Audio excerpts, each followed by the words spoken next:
So, as most of you know by now, I am a massive fan of brands in Path of Exile. I think mechanically they are just such a good skill. And so, having played Penance Brand the entire league, I decided that it was time to give Stormbrand some love again. So in this version of the good old faithful Stormbrand Assassin, I focus very hard on power charge stacking and lightning damage. And although we lose some clear speed, the boss damage is absolutely amazing. So let's take a look at how I set it up. So usually in power charge stacking builds, once you've gotten power charges from the tree, your ascendancy, void batteries, and most likely the helmet as well, you kinda have to go for Precursor's emblems. Now, at the time of recording this video, a +1 power charge Precursor's emblem ring goes for between 30 to 40 exalted orbs, and then the rest of the stats on the ring aren't really good. So Precursor's emblems are a really expensive option for +1 power charges on the ring slot. Luckily, in the Ritual League, we have access to synthesized item bases. Now, all that this means is that some rares can roll with interesting implicit modifiers. And on rings, one of those interesting implicit modifiers are +1 power charges. Now, if you want to buy yourself a rare ring with +1 power charges, that's going to cost around 200 to 300 exalted orbs, so it's also out of the option. But luckily, using fractured fossils, we are able to make a mirrored copy of that ring, saving the implicit and re-rolling the mods. So you're not gonna have a really good ring with amazing resistances in life, but you will have rings with +1 power charges for pretty cheap. Now, since we're committing so hard to stacking power charges, the Ephemeral Bond Amulet, added in League 3.12, synergizes really well with this setup. It adds flat damage per power charge, and in the current state of the build, we have 12 power charges, so this adds a ton of flat lightning damage. And the crit multi is also nice. So in this league, the whole Maven encounter got added to the game, which introduced Maven orbs and elevated mods. Now, one specific elevated mod synergizes really well with us stacking so many power charges, and that is the elevated power charge on critical strike modifier that you can gain on a chest piece. Now, the elevated version of this mod gives us increased damage per power charge. And like I've said so many times by now, we have 12 power charges. Unfortunately, since our ring slots are already taken up, we kind of lose the option of going cold conversion, so we're stuck with doing lightning damage. So that means that we lose a little bit on clear, but we have crazy single target damage. Without Flasks, we're looking at about 9.2 million Shaper DPS, and with Flasks active, that jumps up to about 14 million Shaper DPS.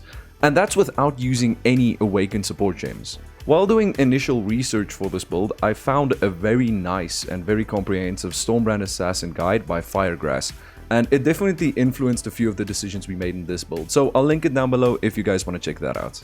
So this is our level 94 Stormbrand Assassin 12 or RIP.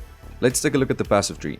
So we start out as an assassin, we move out from the assassin start, gaining crit chance and crit multi and life. And like I said, we stack power charges, so wherever we can gain power charges, we just gain power charges and a few life nodes. These brand nodes are also pretty nice to get, and then we get spell crit as well. So as you can see, we use a lot of cluster jewels, and we use one militant faith with Templar Dominus that gives us inner conviction. Now this is a massive DPS boost to this setup since we have 12 power charges. Now if we take a look at the cluster jewels, although we have many cluster jewels, the setup is pretty simple. The main idea is you want Storm Drinker on the large cluster.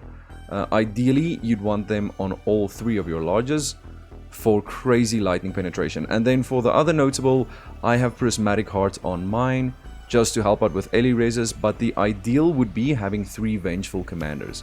Then for the mediums, we only stack Grand Design and Brand Loyalty on all of our mediums. Every single medium that we have has these 2 notables.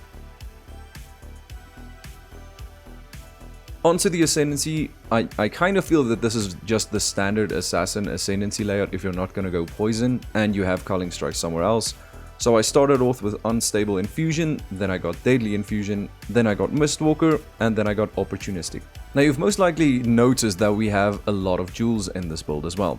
Now all that they give us is they help out with life, resistances, some dex, But most importantly, every single one of these jewels has crit multi on them. So legitimately I just went for percentage life and crit multi on all of these jewels.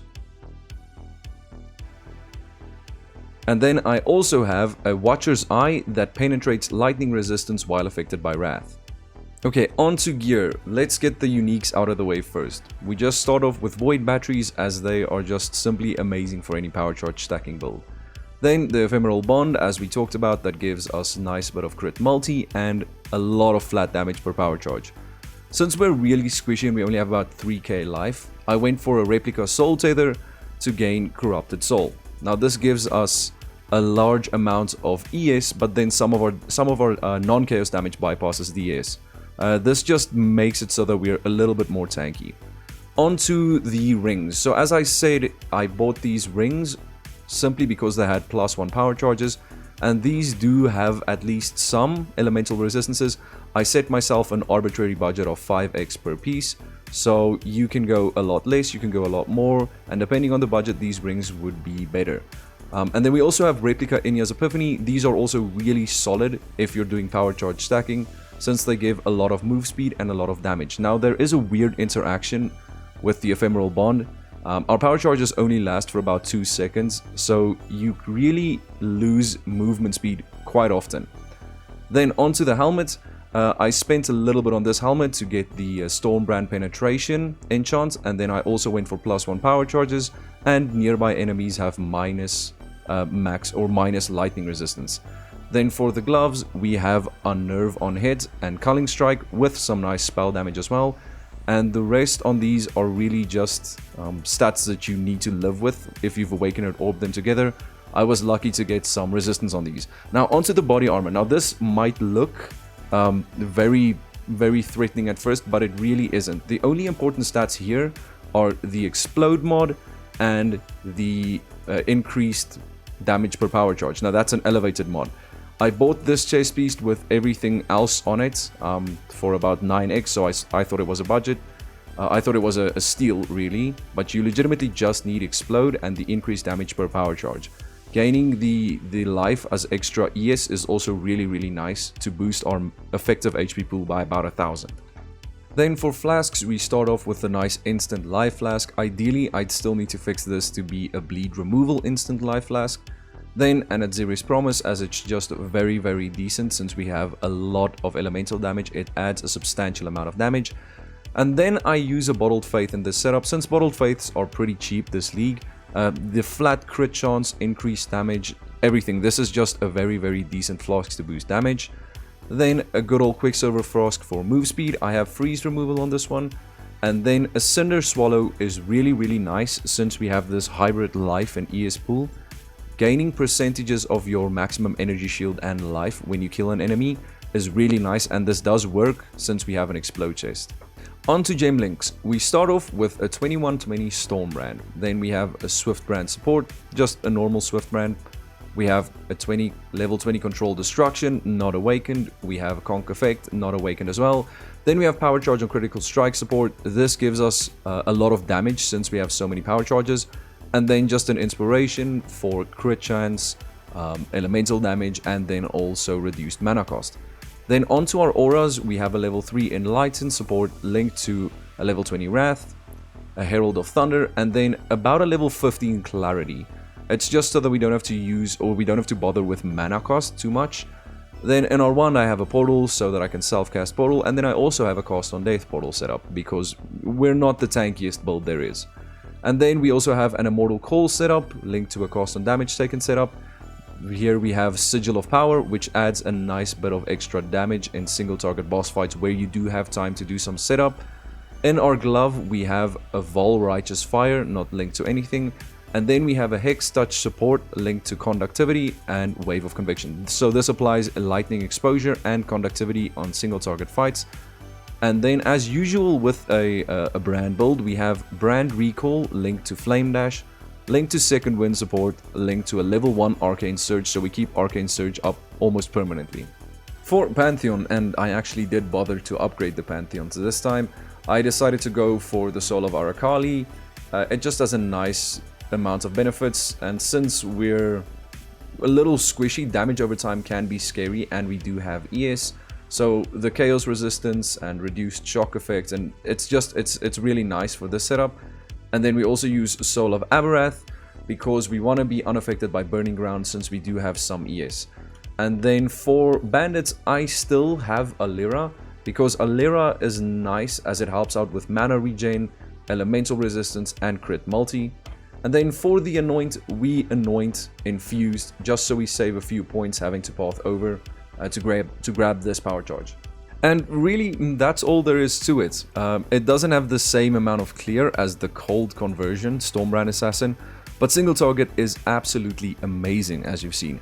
I'm able to insta-phase or insta-kill Cyrus 9 in his last phase. Maven encounters and even the big Maven fights are an absolute joke as we just instantly kill everything that spawns. It's really good, apart from mana stacking shenanigans, if that even survives the next few patch notes. I kinda think that this is gonna be my go-to boss killer from now on. So I've recently decided to really try and up the content on this channel. So I plan on releasing stream highlight videos, more build videos, currency making tips and tricks, just anything PoE related in general. So if that sounds appealing, maybe consider subscribing. It would help the channel out quite a lot. And also you could check out the live stream if you want to see us live over on Twitch, link down in the description as well. I'm live most weekdays except for when we have load shedding, which is this cool thing in South Africa where some days you just don't have electricity. And unfortunately I can't go live without electricity, but hopefully that doesn't happen too often. Anyway, as always, thanks so much for watching the video. I really do appreciate it. I'm Sniz, and I'll see you guys next time. Bye.